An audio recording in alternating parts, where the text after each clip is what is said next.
다이어트 브이로그가 지난 10kg 감량 브이로그랑 영양설계 브이로그 그 이후로 뚝 끊겼죠. 그 이후에는 이렇게 살아왔습니다.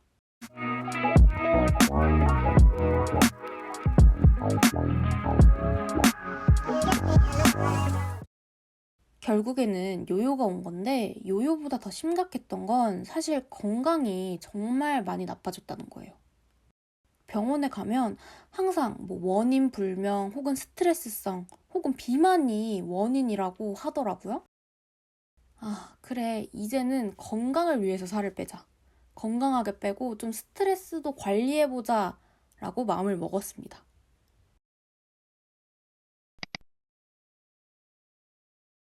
굶는 다이어트, 초절식 다이어트 많이 해봤고 처음에는 잘 빠지는 걸 알아요. 하지만 2, 3주 정도 하면은 지칩니다. 그리고 한계가 와요. 어느 순간에 도달하면 입이 터져서 다시 리셋. 그래서 이번에는 건강을 위해서 쭉 지속 가능한 식단을 하기로 했어요. 저는 아침에 별로 입맛이 없는 편이어서 간단하게 먹어줬고요. 주로 오토파지 주스나 무지방 플레인 요거트에 유나뷰스터랑 견과류 한 봉지 이런 식의 간단한 간단식을 먹었어요. 오토파지 주스는 저희 어머니의 단골 프로그램 나는 몸신이다에서 이렇게 보시고 저한테 추천을 해주셔서 그 이후로 한번 먹어봤는데 되게 쾌변에 좋고 포만감도 좋은 거예요. 물론 맛은 그냥 정말 건강한 맛입니다. 아침에 먹기 딱 좋아서 그 이후로 많이 먹어왔어요.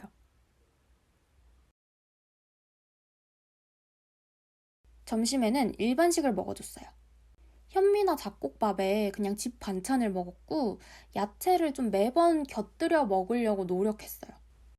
처음에는 밥을 반 공기로 줄여서 먹었는데 아는 트레이너 동생이 그걸 보고 이거 거의 저탄수, 무탄수에 가까운 식단이다. 탄수화물 양을 좀 늘려라 라고 해서 내가 저녁에 좀 탄수화물을 적게 먹는다 하는 날이면은 밥을 한 공기 아니면은 그냥 보통은 한 3분의 2공기 정도 먹는 것 같아요. 너무 탄수화물을 배제하고 완전 줄이고 이러기보다는 좀 더 좋은 탄수화물을 먹는 노력을 했습니다. 저녁에는 점심보다 라이트한 일반식을 먹거나 좀 중요한 일정이 있다 싶을 때는 며칠간 저녁에도 오토파지 주스를 먹었어요. 이렇게 웬만하면 세 끼를 다 먹으려고 노력을 했어요. 예전보다 좀 더 규칙적으로 먹으려는 노력을 많이 했습니다.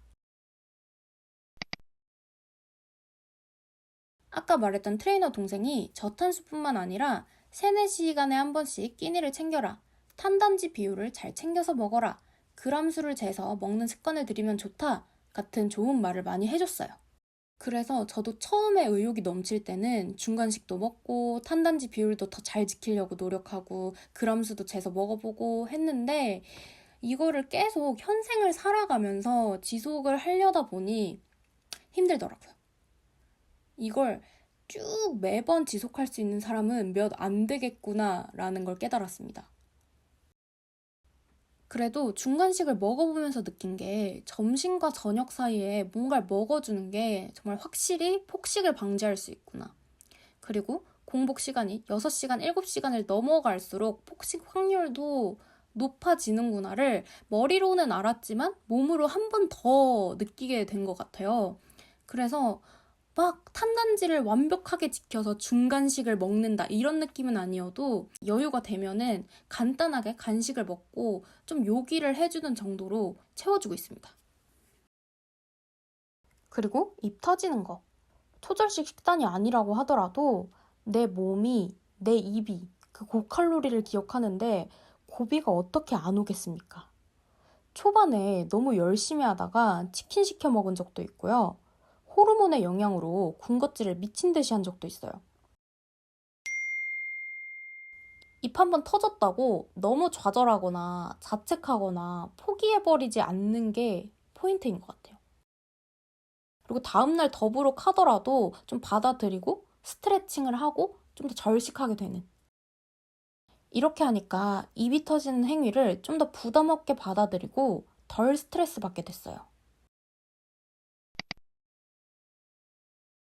처음에는 몸이 안 좋았고 도수 치료를 받고 있었기 때문에 자세 교정, 골반 교정, 홈트 초보를 검색해서 나오는 영상들을 보고 무작정 운동했었어요.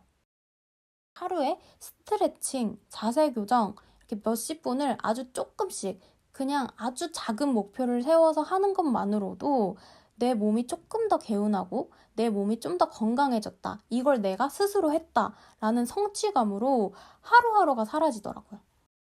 욕심이 나서 하체 토닝 이런 것도 시도해봤는데 왜 이렇게 힘들고 허리가 아픈 건지. 운동에 흥미를 잃고 싶지 않아서 강도를 낮춰서 스쿼트, 크런치, 플랭크 이 세 개만 해줬고 나중에 좀 체력이 좀 더 괜찮아졌을 때는 가끔씩 그런 근력 운동, 짧은 초보자 근력 운동 같은 그런 영상들도 보면서 따라해봤습니다. 평균적으로 일주일에 3, 4번 정도, 컨디션 좋으면 이 정도를 해줬고 너무 힘들거나 컨디션이 안 좋거나 이런 주는 일주일에 1번에서 2번 정도 해준 것 같아요. 그래도 매일매일 목이랑 어깨 스트레칭은 해줬어요. 그 결과 제가 매일 달고 살았던 목이랑 어깨의 이 만성 통증이 없어졌습니다. 운동을 내 의지로 안 해본 사람들일수록 너무 무리한 홈트를 안 했으면 좋겠어요. 간단한 스트레칭, 자세 교정 비디오를 따라하고 개운함을 맛보면서 작은 성취감부터 느꼈으면 좋겠어요. 그리고 점점 시간을 늘려가는 거를 추천드려요.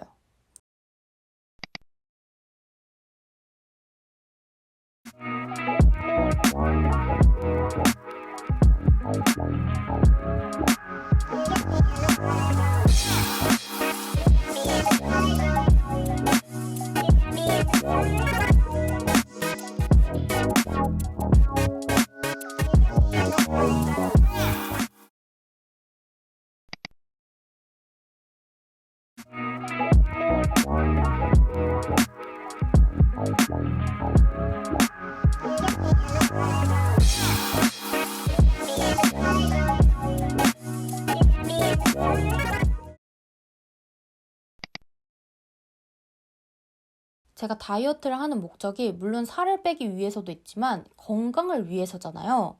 그래서 저는 생활 습관을 고치려고 많이 노력했어요. 그 결과 정말 많이 건강해졌고 체력이 좋아졌습니다. 너무 교과서 같은 소리지만 물을 많이 마셨습니다. 하루에 물 한 잔도 마실까 말까 했던 사람이거든요. 일부러 식후에 영양제를 먹을 때 500ml 페트병이나 텀블러를 다 비웠어요.